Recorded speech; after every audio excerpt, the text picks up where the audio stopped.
So hi, everyone. Thanks very much for being part of this panel. A warm welcome to all our panelists as well as our audiences today. So this is the first in the series of our S.E.A Spotlight Talks, curated by ArtAsiaPacific as part of S.E.A Focus. So just to give a brief introduction about S.E.A Focus. So S.E.A Focus is a curated showcase of contemporary art from Southeast Asia, organized by S.E.A, and it's the anchor event of Singapore Art Week. So this year we return for the 4th edition, and we will be featuring 24 galleries, over 50 artists, and 170 plus artworks as part of our platform. And so the platform opens to public at Tanjong Pagar District Park between the 15th to the 23rd of January. And everyone can get their tickets through our website, cfocus.sg or SISTIC. In addition, this year we are very excited to announce for the first time an exciting Fringe program at the pop-up screening room Projector X, which we will feature over 20 compelling regional arts-made films and video work from the 19th to the 21st of January. And you can get your tickets through projector.sg. And of course, you can find out about our other S.E.A Spotlight talks through our website. And now I'll hand over to Elaine from ArtAsiaPacific, who will be our moderator for this evening. Thank you, Elaine. Thanks, May. So hello, everyone. Thank you for joining us. My name is Elaine, and I am editor and publisher of ArtAsiaPacific magazine and books in Hong Kong. And I will be moderating today's panel, Pivot to the Future, Collaboration versus Consolidation. We will be discussing how, since the advent of COVID, major players in the commercial art market are joining forces with smaller players, and to what extent this is a win-win situation. Although we yearn for the days before COVID, the world is struggling to find the right balance for living with the epidemic and learning to adapt to the new normal. In the art world, art fairs made a strong comeback starting in September with Art Basel in Basel, followed by the European lineup of FIAC, Frieze, and Artissima, and bookending 2021 with Art Basel Miami in late November. However, by New Year's Eve, with Omicron sweeping through countries with open borders, doors began to close. India Art Fair, TAFAF in Maastricht, New York's Outsider Art Fair and London Art Fair canceled or postponed their 2022 editions. In Hong Kong, where I am speaking from, the government reinstated strict social distancing measures on Friday when 6 Omicron cases emerged. The authorities shut down all museums for at least 2 weeks as part of its zero COVID policy. Given these on-again, off-again restrictions and much tougher health safety measures, especially targeting the unvaccinated, commercial galleries and art fairs all over the world, operations that depend on both audiences and collectors, have looked for ways to innovate as a means of survival. In an industry often described as cutthroat and individualistic, one strategy some of the market players have adopted during COVID's first wave is collaboration. Here to speak about the importance of collaborating with industry counterparts versus shrinking or consolidating business operations are 3 key players in the international art world. We have Lorraine Kiang, who is co-founder of Edouard Malingue Gallery, which has been in Hong Kong for over a decade. Lorraine also co-founded Condo Shanghai in 2018, a collaborative initiative bridging local and international galleries. Furthermore, she is a founder and organizing committee member of the newly launched International Galleries Alliance, which aims to promote dialogue within the global gallery industry. Adeline is Director Asia of Art Basel, the influential art fair staged annually in Hong Kong, Basel, and Miami. And for the past 8 years, Adeline has been responsible for delivering Art Basel, the Art Basel show in Hong Kong, which takes place every year in March in the Hong Kong Convention and Exhibition Center. Art Basel has established itself as the biggest show in Hong Kong, as well as all of Asia. And we have, last but not least, we have Lucas Zwirner, who is head of content at David Zwirner Gallery in New York. He oversees all of the digital and editorial projects, including the gallery's online platforms and its publishing initiatives. This includes online viewing rooms, podcasts, videos, web content, and my own personal favorite, Zwirner Books. He also launched Platform, a virtual space for small galleries offering work by young artists that they represent. So I would like to start the conversation with a question for Lucas. Lucas, how would you describe Platform, and how is it different than the physical Zwirner galleries in your 4 locations all over the world? So thank you so much for that introduction. And it's very nice to be here with everybody in a very different time zone and an increasingly different world wherever you are. And so the platform is first and foremost a separate company. It exists independently from the gallery, has a separate team.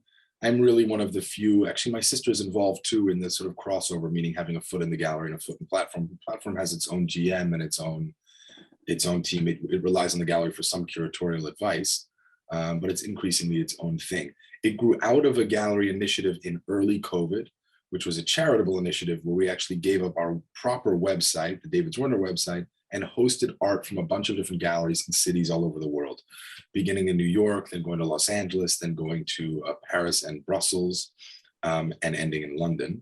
And we called that Platform. And we realized basically after doing that, and after doing a few other online projects, that there was a real appetite for lower price point primary market work. So not just putting inventory online, but really like an art fair, encouraging artists to make new work and present it in the context of a curated space.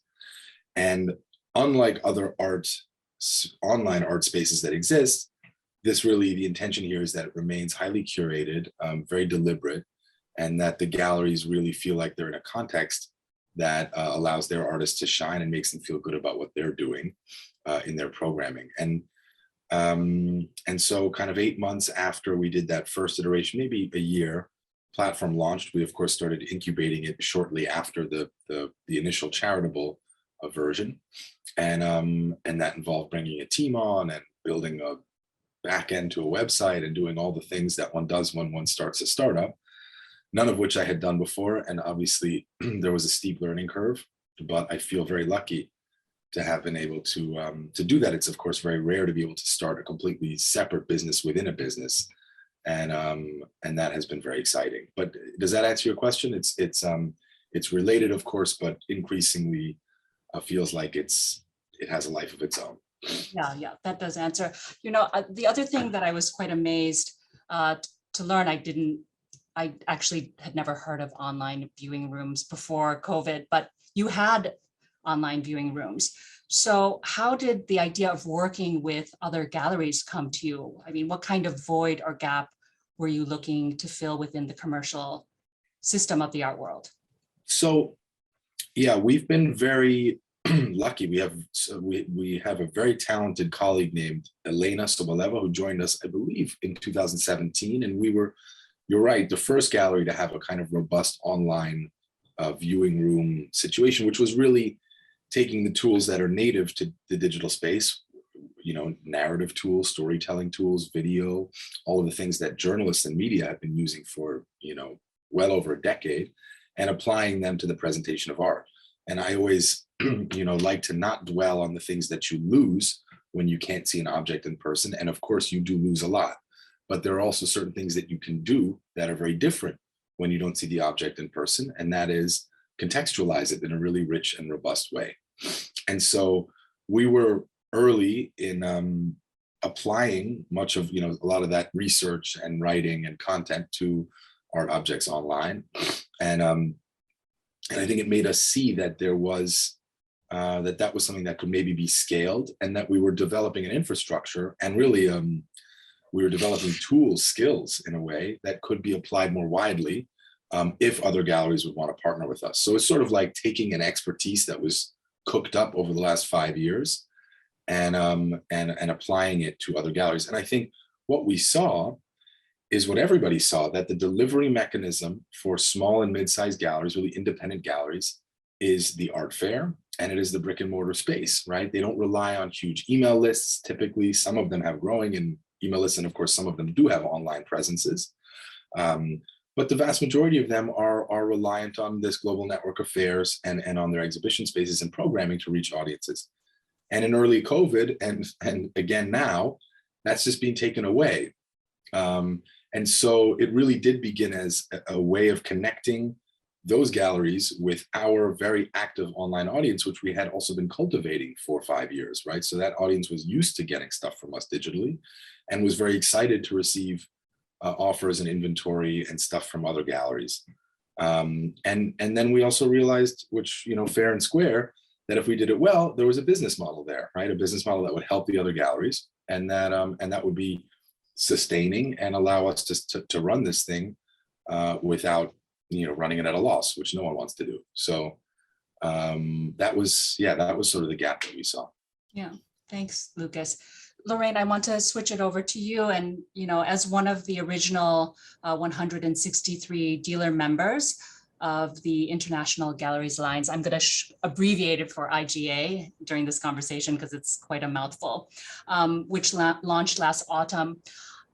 As co-owner of Edouard Malingue Gallery, I wanted to know, what was the main draw for you to join this group? Thank you for having me. I think the main reason about the International Gallery Alliance, I know that in the past there has been a lot of initiatives, especially due to COVID, that galleries want to work together. What interested me about this alliance is that it's a very global one. The initiative to gather 300 international galleries, I think it's a hard task, but if it's able to be done, it's a very meaningful one. And I think what's interesting about it is that it's a platform that is essentially to promote communication between galleries. So rather than it stemming from an initiative to resolve very practical issues in the industry, it's kind of one step behind and doing this very, these kind of structural and questioning what's happening within the industry, and how can galleries just via communication resolve such issues. And just talking to each other. Yes. What's interesting is that there's so many different galleries all around the world, and their business models are so different. Everyone has a different meaning to run a gallery. But this difference is what makes the art industry so interesting. So we don't really want to make everyone look the same, but it's more about, you know, even though there are differences, there are ways to make things, to make the industry one that can allow for differences to exist better. So it's not about exclusion, it's really about inclusion of all the diversity that can happen. So to me, that's very meaningful. So yeah. Yeah, I had heard that the International Gallery Alliance actually started very informally as a WhatsApp group in London, where the galleries there were discussing COVID-related shipping concerns and what kind of health safety measures the galleries had to adhere to reopen in London. So I was just wondering more specifically, what kind of issues do you tackle now as a group? Is it still mainly logistics? Is it sales? What is it that you're talking about with your 300 plus members? So there are two kind of phases to the IGA. One is inwards within the galleries, which is how to help these galleries as a whole, as an entity. And so we are organizing a virtual summit, which will be held this month. And this summit covers different topics of the industry. So including, you know, how to manage the finance of different galleries, the digital platforms, art fairs, representation of artists, different topics. So this is the first virtual summit that will be held, and it's going to be a biannual one. So, the next summit we will be discussing on other issues, but it's about galleries sharing their experience. And through those experience, other galleries can also give feedback and also come up with suggestions. And so this is more like a brainstorm as well as a think tank in a way for galleries. And then the other part of the alliance is the client-facing part, which are the collectors and the audience who are interested in art. So that is being dealt with by developing a website that will feature, in the beginning, an artist from each gallery. So you'll end up with receiving a newsletter that features artist shows. And then you will also be seeing a website that will feature specifically 300 artists supported by different galleries. And then slowly, there's also going to be an online forum for galleries to communicate with one another easily. So that is going to also enhance the communication amongst the gallery industry. And then lastly is a potential, I guess, sales platform that can slowly be developed, but that hasn't started yet. So I think the first part, which is the virtual summit, is going to be launched this month, and then maybe in a couple months the website, and then hopefully we'll get to the sales platform later on. But everything is done voluntarily by galleries on this committee. So there's no clear kind of motto or message of what the alliance should be doing, because it's totally driven by galleries. So this year galleries want to pursue something, and then next year this other group of galleries may want to do something else. And I think leaving this flexibility is very important, because the world is constantly changing. So today we're fighting COVID, but the art industry will be changing next year, I'm sure. So we have to stay very agile. Yes, yes. That communication platform sounds interesting, an easier way. It'll be easier than WhatsApp. Maybe you can launch it to the world. Adeline, thanks for joining us. So COVID has forced many small and medium-sized arts organizations to rethink their pre-existing business models, namely through collaboration. However, most people regard Art Basel as a very fine-tuned Swiss machine that doesn't really need to join forces to survive the fallout of the pandemic. So could you explain what the thinking was behind Art Basel collaborating with the new startup Art Week Tokyo, and now the 3-year-old S.E.A Focus, which is the reason why we're all here today? Hi, and thanks, Elaine. And to the imminent opening of S.E.A Focus, I just want to actually take this opportunity to say congratulations to Emmy and her team for pulling through. I mean, appreciation fully for having navigated through such difficult times as well. But here we are, to celebrate S.E.A Focus.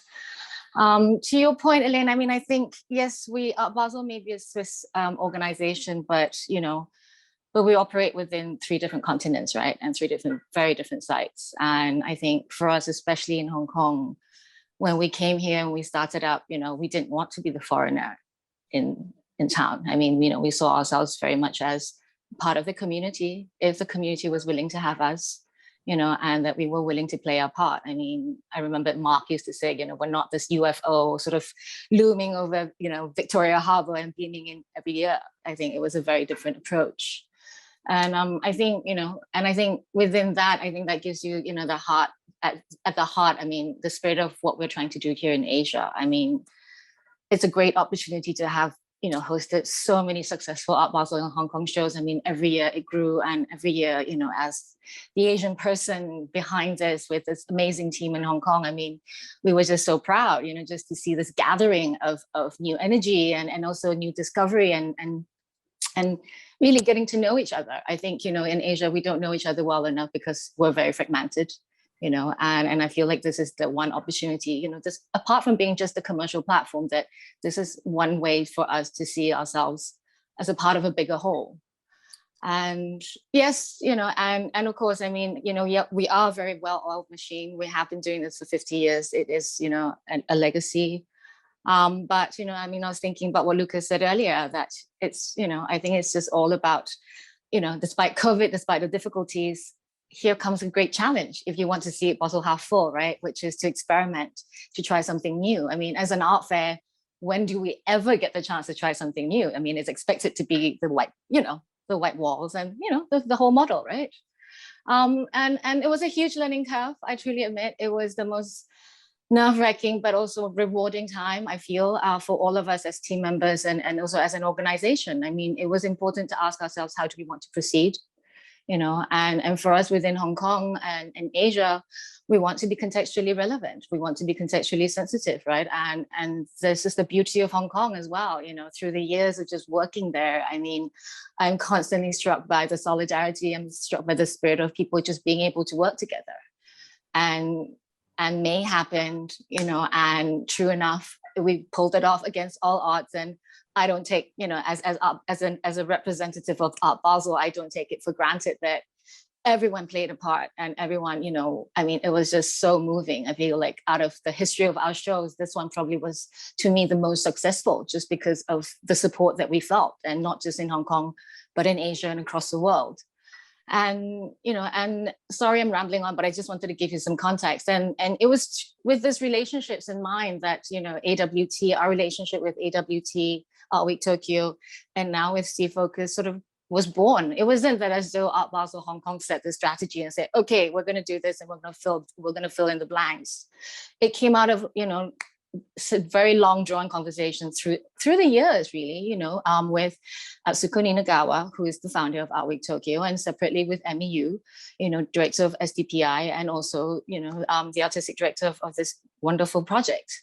And it was just, again, I mean, like what Lorraine was saying, right, within the Galleries Association, it's about talking to each other, it's about comparing notes, it's about sometimes listening to each other whine, but also sometimes really just, you know, sharing experiences, right? Like what we can do, how can we, you know, how can you do things better? Or, hey, how do you do this? And it was really from all that we decided, hey, let's try this out. You know, let's really, you know, declare this relationship instead of just sort of, you know, sort of, how do you say, playing footsie under the table. Let's just, you know, come clean, right? And let's do this and let's try this out. Let's try this relationship out. And so it is like what we all have learned to be flexible. You know, we want to be adaptive and we want to also make this work, I suppose, in the long run. I mean, really, in order to affect change, you do need time, right? And Art Week Tokyo, I mean, came out from, I mean, I shouldn't be speaking on behalf of Nina, but really Art Week Tokyo came out of a need to really bring the contemporary art scene together again in Japan, you know, at a time when, you know, COVID happened. And as you can imagine, in a lot of local markets, speculation. I mean, there was just a rife amount of just, I mean, the business was just going haywire in so many ways. Not only that, but I think Tokyo wanted to establish itself also as, you know, as a very important center for us in Asia. And if you think about the galleries that make up the Tokyo art scene, they're dynamic and they're amazing, right? I mean, you know, so many of them are our favorite gallerists here, I believe. And I feel like, you know, and also it was interesting to learn. I mean, this is one of the first few times that they've actually come together to work collectively as a city. I mean, imagine a metropolis like Tokyo, so huge, right? But I mean, if you think about it, within Tokyo, there's so much to tell the story. I mean, one of the earliest histories for our, you know, in terms of modern Asian contemporary art, right? And Tokyo as a site for just art happenings. It's just rich. And we just thought, this is amazing. You know, it felt like the right fit because for us, it's also about infrastructure building. I mean, for us, it's not about expanding via art fairs because that would be too obvious and unimaginative. And it's about, you know, what can we do? What is, you know, literally in the most naive way, what is the best use of our power? Or, you know, the knowledge that we have, and, you know, and we want to be able to share this and empower them and see other cities do well, because as Asia, we all stand to gain. I mean, this is such a new story for all of us, right? I mean, the sort of contemporary art industry, this art industry. I mean, 25 years ago, if you told me one day I'd be director of Asia of Art Basel, I'd say you're insane, because I had no idea what art fairs were then, or the potential of art fairs. So, I mean, this is the ever-changing story of Asia, right? And similarly with S.E.A, it came out of a birth because there was a need, again, the need to bring the region together. You know, I think Emmy's mandate is very different. And here it's about, you know, it's about telling the Southeast Asian story, and it's about, you know, Singapore, right? Also Singapore and where it's placed within the Southeast Asian discussion. So, you know, so from here, I think we were happy to also very, very happy to have this working relationship with S.E.A. It felt, again, like the right move. You know, it required slightly different skill sets and slightly different form of working together. But I think, you know, but that's where the fun is, right? I mean, where it's all tailored and it's really quite specific, and you're part of the building block of helping them shape the, you know, ideas through sharing of experience. I mean, we're not trying to Art Baselize anything, you know, that would be just boring because that's just cosmetic, right? I think what we're interested in is how can we also benefit this region? I mean, you know, we've been so well supported by this region through our gallery, through our collectives. I mean, it just felt right to be able to do this. Yeah. And has Art Basel or Art Basel Hong Kong's has the perspective changed in terms of whom to work with, such as, you know, smaller galleries or more local audiences and participants, or even, for instance, when you participated with the local art fair here in Hong Kong, Fine Art Asia, during Spotlight in November 2020? Yeah, I mean, of course, I think, of course, all our perspectives have changed. I mean, all our, you know, I mean, gosh, it's been 2 crazy years and more, right? I mean, especially for us in Hong Kong.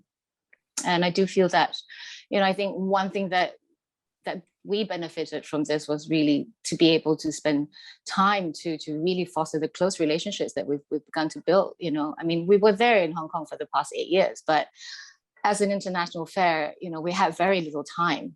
And here, because for once we're all locked down together, I mean, you know, the conversations that came out of this, the deeper understanding and just that feeling of being a part of the community, I mean, it just felt so much, it felt stronger, it felt more meaningful, it felt like, you know, like we are a part of this together. And if anything, you know, I think we are, you know, we intend to, and we believe in this, right? So that nature of working together for us, I mean, I think we've always been quite arms open about, you know, what is possible. I mean, it wasn't just working for the sake of working together, but I mean, there had to be a meaning, there had to be purpose, and there has to be, you know, an aim, right? I mean, I think for us, you know, working collectively and being able to share is also very important.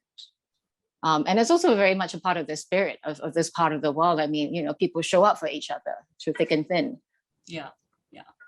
Sorry, in speaking about, you know, who to work with, Lorraine, is IGA's membership by invitation, or can any gallery join?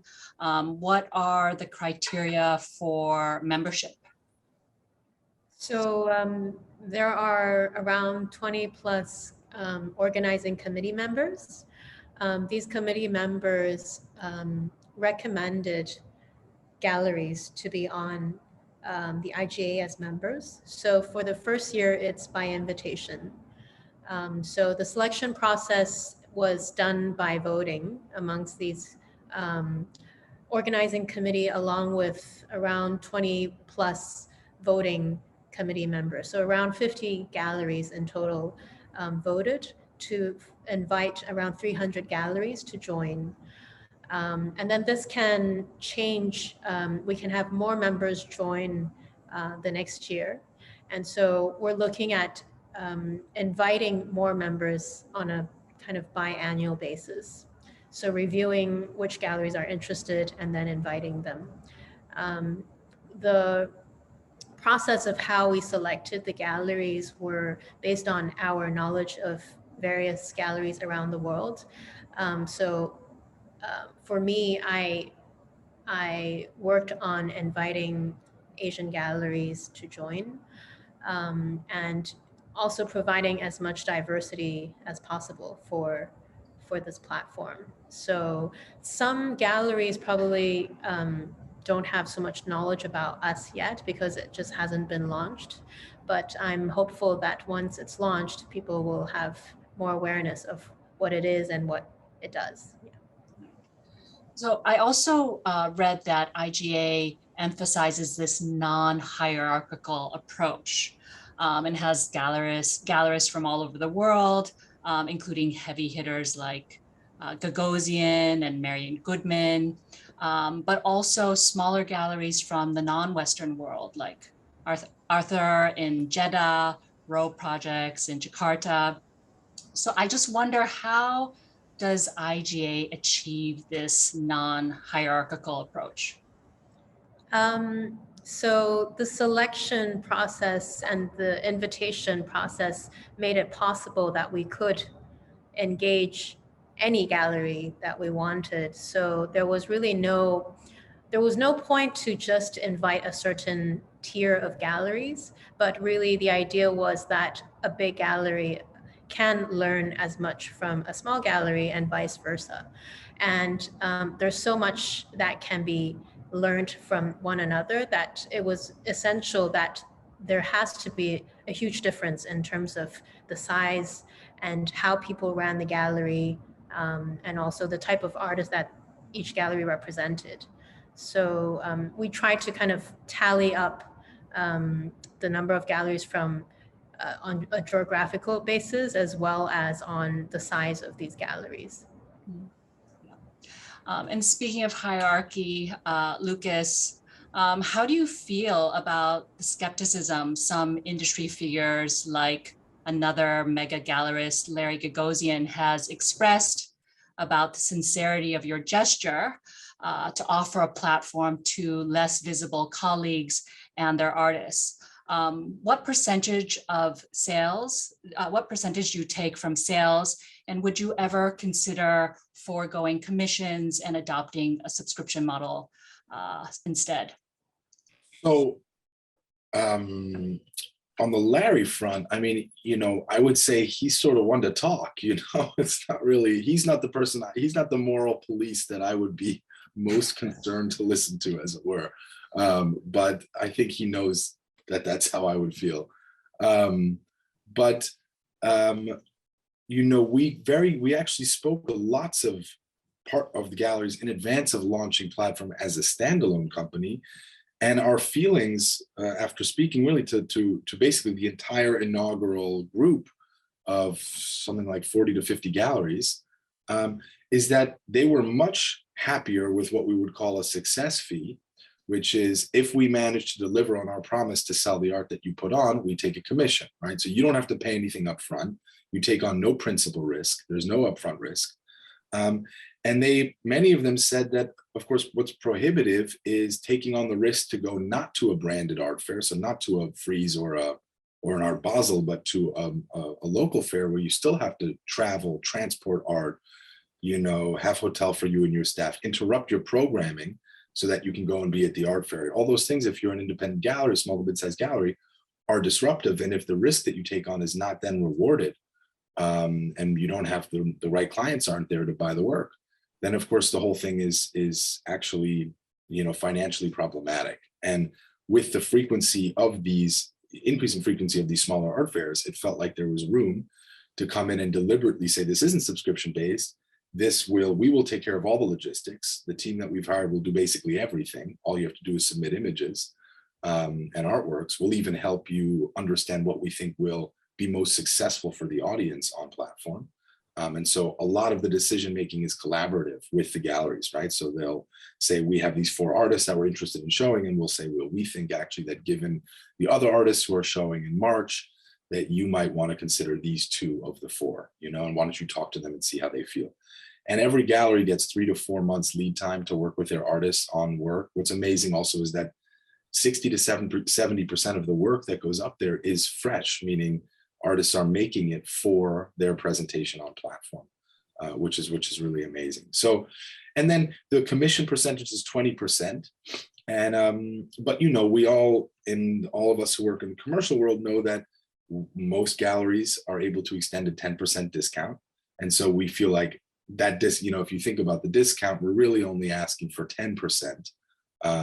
And again, you know, the financial side of the arrangement, we haven't had any pushback from any of the galleries. I mean, I think if you are If you're a gallery and you put up a bunch of work online and you don't think about it, and then a month later you get a call saying 6 of the 8 pieces that you put online sold, and sold to someone who paid with a credit card, so you're going to get paid out right away, it's a windfall ultimately. It's a great thing.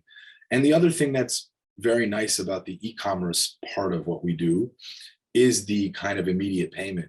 So I mean, I can even remember and hear so many stories of galleries getting a deal done and then having to chase clients for payment. I mean, every gallery has to do that, right? And sometimes it takes 6 months. Someone comes to Hong Kong for Art Basel and says, great, I'll take that. And then you don't hear from them for 8 months. So it's sold, you can't sell to someone else, but you're in limbo. The artist wants to get paid, you have expenses.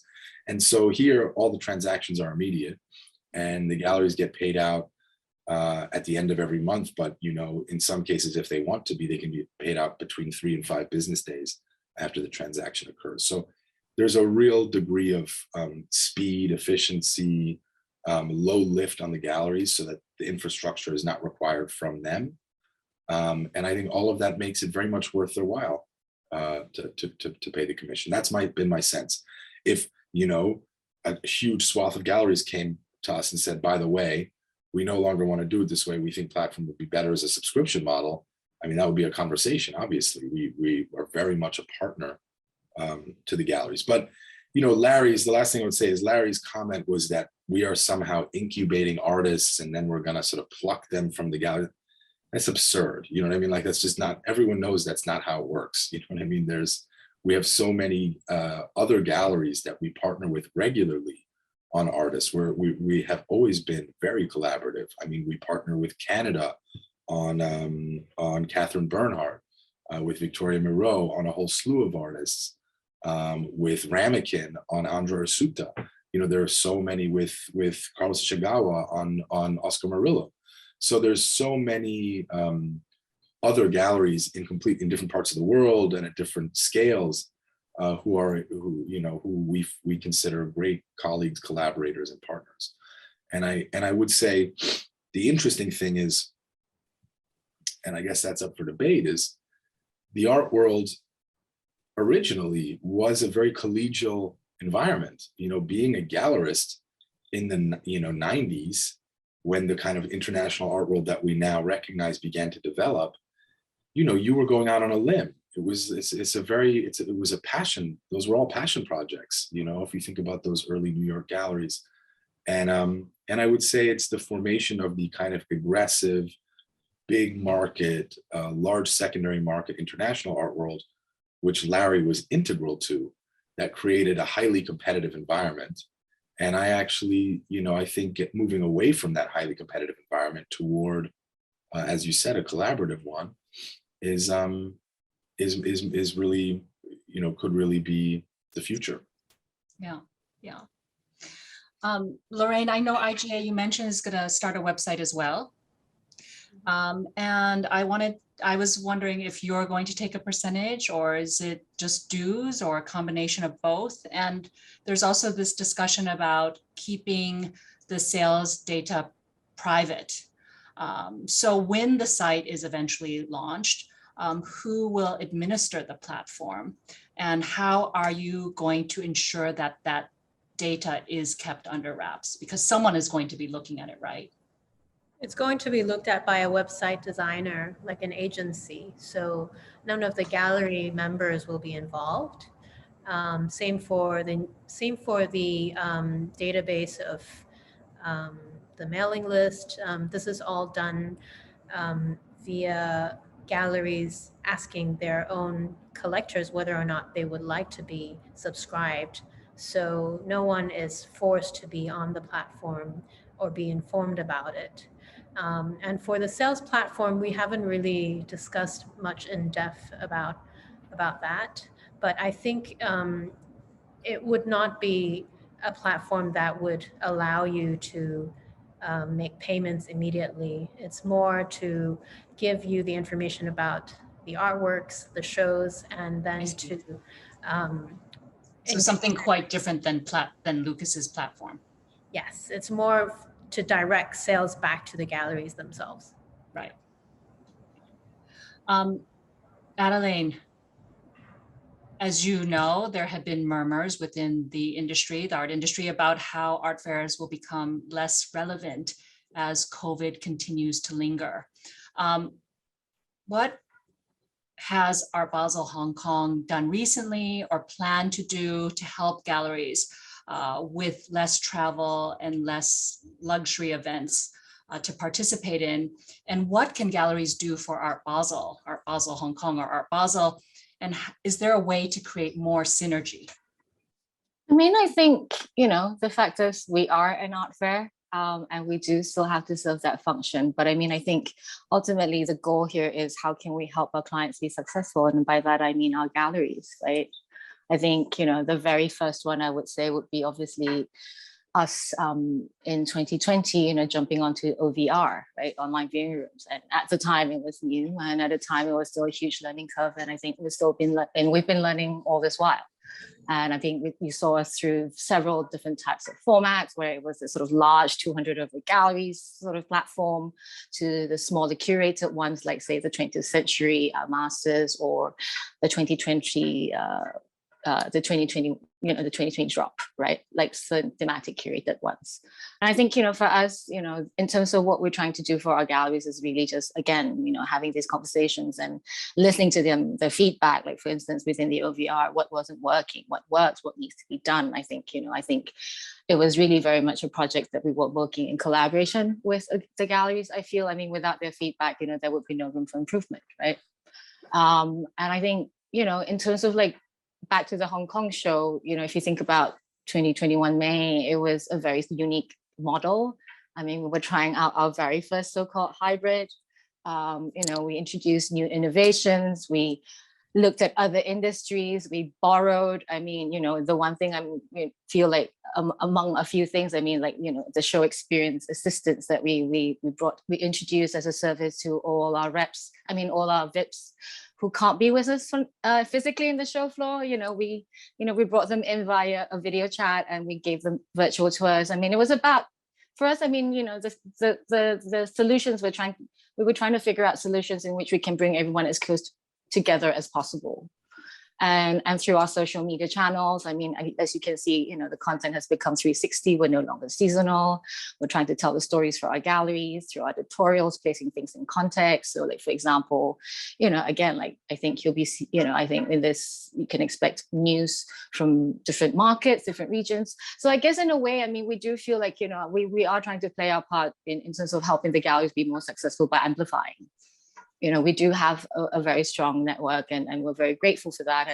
And I feel like, it's also our duty to help shine the light, on different regions and also just different practices and really celebrate this diversity. Because, if anything, one thing that Art Basel is really, really proud of is just the breadth of galleries that we work with, from Latin America all the way here. And there's just so much to discover and so much actually to learn from each other. And I'm glad that the galleries are getting together, because it really makes sense to compare notes, and this whole spirit of working together, doing things, finding strength in numbers. I think it's just a very necessary and a very human way to approach this, current reality that we're all living in. We're always going to be stronger together, right? Yeah. So this is a question for all of you, trying to move a little bit away from the gallery question. How can these collaborations go beyond the commercial side of the art world? What about embracing other parts of the community, such as small nonprofits and museums, which in a way face a much more precarious situation since COVID emerged? Sorry? So the question is, how can your collaborations go beyond the commercial side of the art world, right? So for instance, helping the small nonprofits and the museums, because in a way their situation for many of these organizations, it's much more precarious. They're not involved in sales, right? So Lucas, do you look like you want to say something? I can say, we, during Miami, we collaborated with NADA, which is a wonderful, you guys all know the New Art Dealers Association, wonderful group, and did a special sort of what we call the capsule collection, where they selected a few galleries, I think 5 galleries, each of whom selected a single artwork to be featured on the site. And that was, of course, it was commercial in the sense that we were selling for nada and specifically partnering with them, but of course, drawing attention to what they're doing. I mean, I would say that I would certainly like the more platform develops its audience, grows, gets systematized, to have a nonprofit component baked into what we do. And that's very much been part of the DNA from the beginning, because it started genuinely as a not-for-profit initiative in which we were simply hosting galleries on our website. And that is certainly something that, I mean, it hasn't even been around for a year now, platform. And that is certainly something that once we have all the kinks ironed out, which hopefully will happen in the next couple months, we will bake into what we do, right? So either having something that we do on an annual basis, or even something that we do on a running basis, where some amount is directed toward nonprofit institutions, because I agree they're really struggling, and that isn't, fully cooked yet. But I think it's also something that the partner galleries would be very excited about. So what about collaborating outside of the art world, say with non-traditional visual art businesses, in terms of bridging new audiences? Because a lot of this is about getting new audiences, right? So what about collaborating with design or film, fashion, music, publishing, or even the food industry? Everybody's crazy about food, Would you ever think about different kinds of collaborations, not just collaborations with galleries, right? Yeah.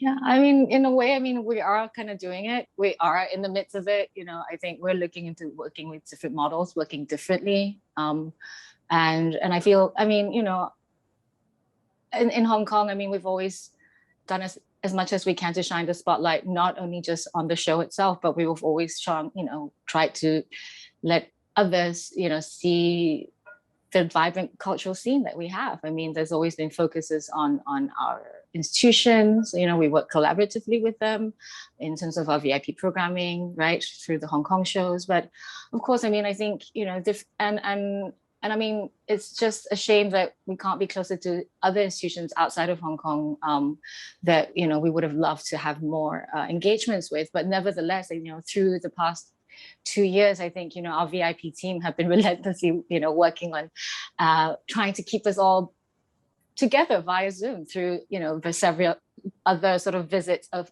exhibitions or even private collections.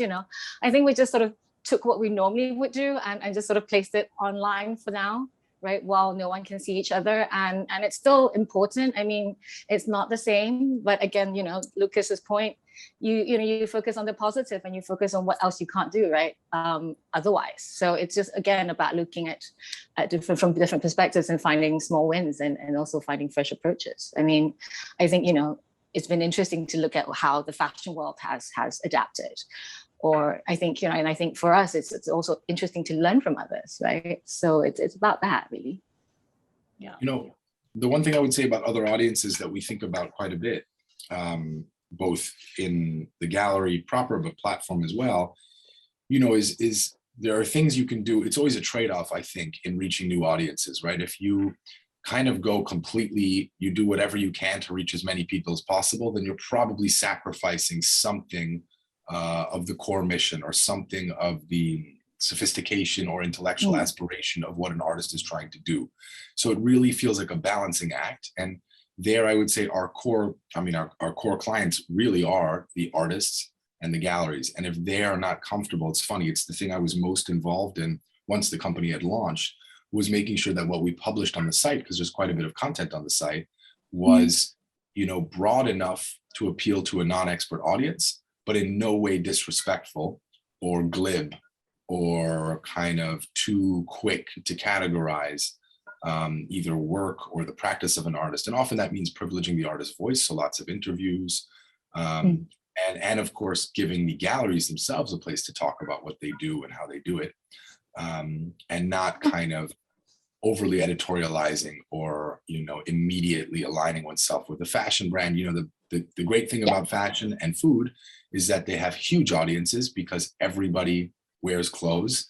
and everybody eats food, and very few people collect art, right? That's that's just a brutal fact of the matter. Yeah. So you can reach a ton of people through those brands, but they also are communicating at a level that I find sometimes makes artists uncomfortable, right? That the artists feel like their message is being distorted or flattened in some way.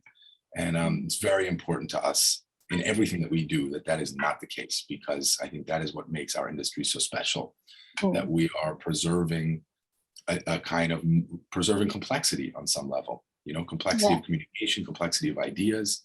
And we can't kind of do away with that just because the internet says, you know, get to as many people as possible. That's just never been how our industry works. So I feel very strongly about that side of collaborating. I mean, you know, the one thing I find that's been remarkable over the past 2 years and just being stuck behind your monitor, you know, your device, is really just the storytelling and the voices that's come through you know, so through social media. Like here, galleries now, because, you know, again, through the travel restrictions and everything else, I mean, has had to adapt as well. And here you see them taking up their own Instagram pages and they're telling their own story, and it's beautiful, you know, it's really, really wonderful. And also the way they choose to showcase their artists. I mean, I think, you know, it's been such a huge turnaround. Like look at galleries from India or even like Southeast Asia, Philippines, Indonesia. It's just been, you know, it's just so ripe. I mean, it makes you want to travel even more, but you know, for now, I think the content is just there, and there's just so much to discover. Yeah. So we have about, I don't know, 10 minutes. I want to see if there are any questions from the audience. For those of you that are watching, there's a little bar at the bottom. It says Q&A. You can type your question in there. So I see a question. It says, this is not directed at anybody. Do you see big changes coming for the industry with the rise of the digital marketplaces like NFTs? And then I would add the metaverse. I don't know. What changes are coming? Any big changes for you guys? I mean, you know, I would imagine the art fairs will have to, you know, the art fairs will have to, I mean, you know, an art fair is a place like an auction house. You sell whatever anyone wants to sell who comes to your art fair, you know, so if people want to sell NFTs. I think the bigger question is how these two worlds, and I've been on the record saying that, feel like they are still quite distinct, meaning the aesthetic parameters that govern the creation of NFTs and the value setting of NFTs feel very different from the parameters that dictate how art is received, read, understood, right? And those things really do still feel separate. And I think it's why I have found that when visual artists step into the NFT space, it's like they're bringing with them all the expectations of the traditional art world, and the NFTs don't land because they have nothing to say to the community, which has its own value system. Likewise, when NFT artists step into the more traditional space, it also feels like there's a mismatch. So I think the real question is, does the art world want to expand to include these new artists, parameters, etc., or is the art world going to say that's absolutely fine, but it is not related to what artists are doing in the traditional gallery space? And I can see two totally viable ways that could play out. I have no normative, there's no hierarchy in my mind. It's not a decision that any one person can make, right? It's a decision that will kind of emerge organically. And I really don't know the answer. You know, I can't tell yet. Some weeks it feels like the art world really wants to embrace this thing, and then suddenly it feels like the audiences are not receptive. Like there's certainly people in the art world trying to make money off of it, you know, but people try to make money off all sorts of shit. You know, that doesn't mean that that's an important thing to do. You know? Yeah. So anyway, I think there are two branches, you know, possible. Yeah. I mean, I think for us, you know, there were NFTs sold in May. They've been sold throughout, you know, even throughout online viewing rooms and all the rest of it. For us, we just see it as another medium in terms of its longevity and how it will be, you know, incorporated or not into the visual art world. Let's wait and see. And with Lucas, seriously, I mean, I think it's just, and I think we just, hindsight is 2020, right? So for now, let's just see how it all goes. Yeah. Oops, there's a question here. So I was wondering about how these commercial collaborations will help emerging less commercial artists beyond selling their work with issues like resale rights or exhibition fees or visibility in general. Anybody want to answer that one? Maybe You mean with Lucas or Lorraine? Yeah. is it specific to NFT? No, I think it's specific to these gallery art fair collaborations. So the question again was, I was wondering how these commercial collaborations will also help emerging or less commercial artists beyond selling their work. So with issues like resale rights or exhibition fees, maybe production fees, and visibility in general, not just selling. So the question is, how can these collaborations help artists that are maybe non-commercial? I think when it comes to non-commercial artists, let's say artists who does installations, videos, Ephemeral, doesn't even exist. Things, it will always be not as commercial as selling a painting or there's no comparison, but I think it's all about education. So same for NFTs, right? The more educated we are about performance, about installation work, the more prone to collecting. So the more you educate the collector, the more open-minded they become. Same for NFTs and same for NFT artists in the NFT world. The more open they are to what's happening in the art world, their work will slowly kind of bridge with what's happening in the visual art world. And so I think it's all about keeping an open mind and kind of opening up more possibilities for different exposures, no matter it is ephemeral or installation, as well as NFTs. So I think if possible, you know, these platforms that we are developing, if they're able to incorporate these different mediums more easily, let's say a video work or three-dimensional work, how can we engage and how can we experience them well enough on a screen without physically being there as easily as when you know, see a painting on your computer screen. I think that can already give a lot of help and education to the public. So, and then it goes back to, you know, the whole art industry. If there are more exhibitions featuring such artists, then there will slowly be more collectors collecting them. Would you, as the IGA, try and kind of lobby for instance, resale rights, lobby for these kind of issues, do advocacy work, not just create a platform to have a conversation and share knowledge? I think there are already kind of resale laws being executed depending on which country the artists reside. So I think having that, I guess, openness and communication to other countries and cities, I think that would be helpful. And also, I think the future of the NFT world would also allow for artists to have that resale right. And so I think that probably will slowly help integrate into the visual world in a very constructive way in terms of the resellability of these artworks. Thanks, Lorraine. There's another question. This one is to Lucas. It's a kind of cheeky one. It says, if your platform becomes hugely successful, will you quit your day job at David Zwirner Gallery? The answer to that is no. I really enjoy my day job. But I think, you know, I think there's always a, you know, as of now, right, the platform is something that has been invested in substantially to build it, to make it, to bring it into existence. All of that is not easy to pull off. So it's not some machine that's sort of like, you know, generating, that's growing out of proportion. It's a you know, collaborative platform that's still in its formative stages. And the gallery basically supports the kind of Yeah, platform I machine. mean, right now it's it's subsidized. That's Yeah. it's so it's not like huge profits are being reaped from this machine. It's we're building it and figuring out what works, but I also think what I would say about that is there's not a real desire. Like if I look at a company like Artsy, where there's thousands of artworks, that doesn't seem that interesting to me, right? That seems confusing because, you're looking at like an emerging artist next to a Rauschenberg print next to, it's like very kind of murky.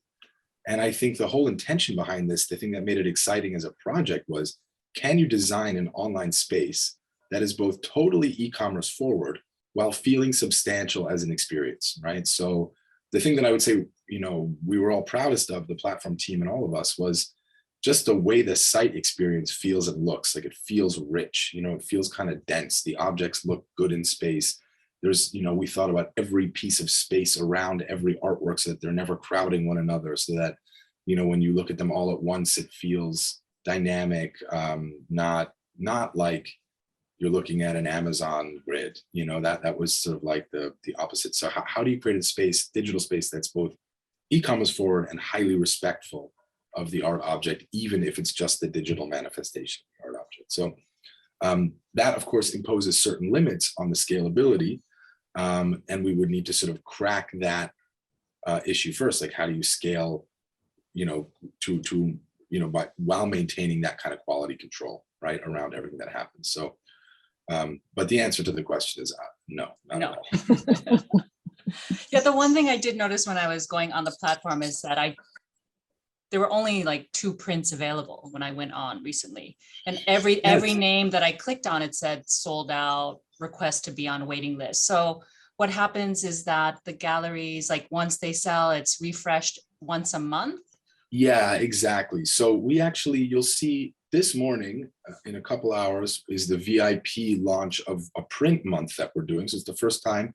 And there, instead of working with galleries, we're working with all these great print publishers. So DLE, Two Palms, Gemini, Brooke Alexander, Carolina Niche, kind of like the independent gallery version of Prince publishers, who are bringing really great inventory, some of which has never been seen. Great Louise Bourgeois prints, Tracy Emin, Jasper Johns, Licia Scavage, kind of running the gamut. And those will go on platform beginning this morning. But we were delayed a little bit just because of the new year. Launching on January 1st, of course, doesn't work. Typically, we launch on the beginning of every month. So you may, Elaine, have gone on the site in the kind of interim period when the December release was closed, and the only thing available were, Marcel Zama prints or whatever was sort of evergreen on the site. Neo Rauch, exactly. And that will change in 2 hours, and then we'll be back on our regular cadence. So February 1, we're back to gallery drops. So February 1, March 1, April 1, those will all be. So the galleries they can only show a certain number. They can't, when it's sold, refresh it. They can. In some cases, the galleries say, oh, we've got, so-and-so made one more piece. We see that you sold out. That can happen, but it's really up to them. They might say, we wanted to show 4 works by this artist. It's so great that they sold, and that's all the artist wanted to do on platform. And that's, of course, absolutely fine as well. Right. Well, thanks for clarifying that. I was just wondering, like, will Yeah, I ever be able to see something for sale on the platform? Yeah, I would go on in 2 hours, or maybe not, it's late for you guys, but if you go on tomorrow morning, it will be fully re-merchandised and activated. There was a 2-week period where there was a hiatus, basically from Christmas to now, because people are and on how holiday. fast do things generally sell out? I mean, it just depends, or? Quite quickly, depending, I would say about half of the things that go up, some things sell out in the first 30 minutes. It just depends what the demand is like. But it the is whole very platform?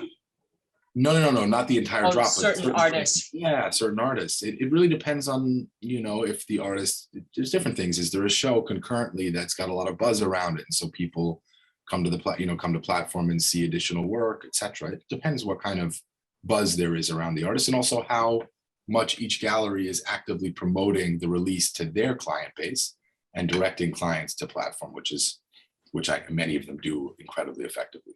Right. Yeah. Well, we're running out of time. I'm going to leave with one last final question, which was to all of you, how can we keep this collaborative spirit in the art world? fingers crossed, once the COVID ghost passes. I hope it passes quickly, but it seems not to be wanting to go away. Someone called it like that boyfriend you keep letting back into your life after numerous breakups and saying he'll always change, but he never does. But anyway, how can we keep this collaborative spirit going beyond COVID? Or will it just evaporate into thin air and we'll just go back to normal? It goes back to empathy, isn't it? It goes back to, whether do you care, to, what do you want out of this relationships, right? I mean, I think it all really goes back to, a certain amount of creativity. I feel like, the world has changed and we have to change with it. And I think, maybe it's the COVID ghost might have passed, but who knows what else is coming our way. And I feel that, I think if anything, let this be a huge lesson for all of us. I mean, it's humbled us all. And we just realize, and just really, it's about really that empathy and that spirit of working together. And I hope not to ever lose it, really. Yeah. I don't think you will, Adeline. You've had that even before COVID. So Lorraine, Lucas. For me, I think COVID does help a lot to kind of focus your mind on things that you probably haven't really thought about or you've been wanting to do and then you've never had the time to do it. And I think this period of time has been the best time for people to recognize and to actually structurally change things. So I would probably take the most advantage of this time and to do as much as possible. And once COVID is over, to stay on that course, because I know that once it's back to normal, people, go back to doing lots of shows, lots of fairs, lots of traveling, and time is limited. So especially for galleries with so much commitment to different activities, it's difficult. So the idea is probably to do as much as we can this year, and then hopefully things can just drive on its own once it's set up and on its own course.